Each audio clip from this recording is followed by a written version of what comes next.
Hola, ¿qué tal? Bueno, pues desde Pícara me han pedido que hable de temas que nos atraviesan el cuerpo, de feminismos desde la piel. Cuando estoy con lo del trasplante, pues empiezo a pensar en el arraigo y que yo soy migrante y que hay mucha peña que a lo mejor vivirá esto mismo, ¿no? De salirte de un trozo de tierra para entrar en otro trozo de tierra. Y eso, claro, te hace pensar también en los privilegios, ¿no? Y que no está muy entendido todavía qué es el privilegio. Bueno, pues el privilegio es la capacidad que tiene un individuo o un colectivo de desplazarse por el mundo profesional, social o por el espacio público de manera más o menos sencilla. El privilegio, además, no es un tema individual o de mezquindad. Mucha gente piensa que no puede tener privilegio porque ellos no son malos con los otros, porque ellos no son racistas, porque ellos no son gordófobos, y no se entiende que en realidad el privilegio son ventajas que son heredadas. Entonces, ¿qué sucede? Que es muy difícil hablar de privilegio. Es muy difícil hablar de privilegio porque la gente cree que no tiene privilegio. Cuando tú hablas, por ejemplo, de privilegio blanco, siempre hay una actitud de rechazo hacia lo que estás diciendo.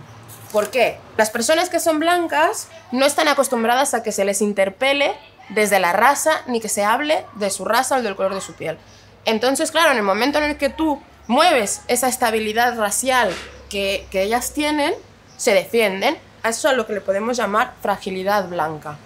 Y luego, además, cuando metemos la palabra privilegio, muchísimas personas no se sienten privilegiadas. Claro, yo entiendo que una persona de clase trabajadora pues sienta que no tiene privilegios. ¿Por qué? Porque no se entiende que el privilegio en realidad es un tema estructural y no tanto individual. ¿Qué sucede? Cuando, por ejemplo, con la fragilidad blanca o cuando tú interpelas a alguien por algún tipo de actitud racista, gordófoba, homófoba, etcétera, etcétera, pues lo que sucede es que siempre vienen afirmaciones del tipo: yo no tengo la culpa de ser blanca, yo no tengo la culpa de ser delgada, yo no tengo la culpa de ser cis, yo no tengo la culpa de ser hetero.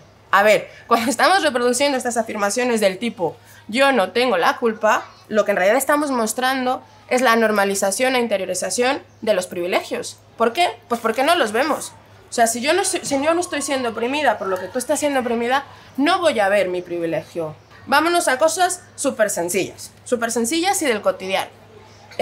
Si tú no tienes miedo de salir a la calle o no necesitas siempre estar confirmando que tienes el DNI porque abajo en la esquina de tu casa te lo van a pedir, es que tienes privilegio blanco.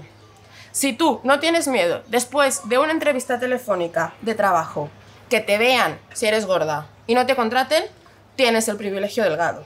Ahora, si eres una persona migrante, si a ti no te ponen pegas ni problemas para alquilarte una casa dependiendo de tu acento o del color de tu piel o que tengas o no tengas un DNI, pues es que tienes el privilegio blanco. ¿Tú qué puedes hacer para deconstruirte el privilegio? Primero, hacerte la pregunta de cuándo ves la violencia y cuándo no la ves, porque si no, no podemos deconstruir nada. Lo que hay que hacer es preguntarnos por nuestra cotidianidad, preguntarnos qué tan fácilmente nos movemos en el mundo, preguntarnos, pues, como cosas como el DNI o como entrar en una tienda y que la dependienta o el señor de seguridad no te esté siguiendo todo el rato, preguntarnos qué tan fácilmente y qué tan difícilmente podemos movernos por el mundo, porque como ya dijimos, si tú no ves la violencia, es que la estás ejerciendo. Escucha a las personas que te puntualicen que tienes ese privilegio. No reacciones a la defensiva. Si te hacen una puntualización de alguna actitud racista, cállate, escucha a la persona que te lo está diciendo. O si te hacen alguna puntualización, una persona disca, o una persona racializada, o una persona LGTB, escucha. Si reaccionas a la defensiva, seguramente es que tengas el privilegio.